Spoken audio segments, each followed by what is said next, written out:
What is due diligence? Think about someone getting ready to propose to the love of their life. They got the ring, got down on a knee, and asked them to marry them. Well, it's kind of like that. Once you've made an offer on a home and the seller accepts it, due diligence monies are due to the seller.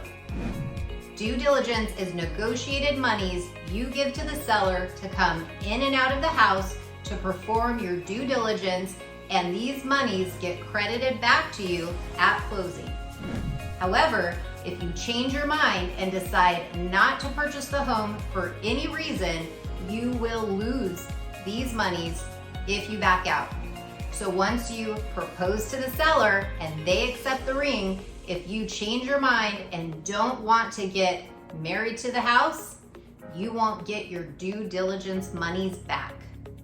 This criteria or due diligence typically fall under 4 major categories: appraisal, loan approval, inspections, and reports and disclosures. This is when buyers have the time to do their due diligence and learn the ins and outs of the house.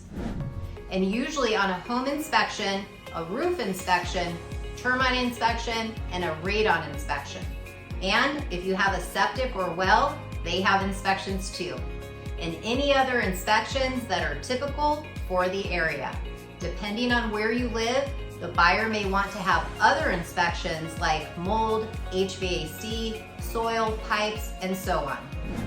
It depends on what is customary due to problems or issues that typically arise in the area in which you're selling your home. In regards to the reports, those encompass full disclosure on both the inside and outside of everything and anything to do with your home. The due diligence timeframe are agreed upon in the initial contract, and in most cases are around 7 to 21 days. But in some cases, you can have no due diligence time if the buyer wrote a really aggressive offer. In North Carolina, whether or not you remove your due diligence time, the buyer will only get those monies back at the time of closing.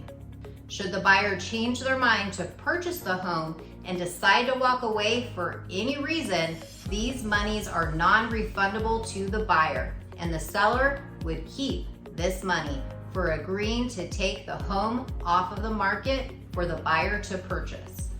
And if the buyer deposited upfront earnest monies, this deposit would only be eligible for a refund back to the buyer if they backed out of the purchase prior to the due diligence date ending.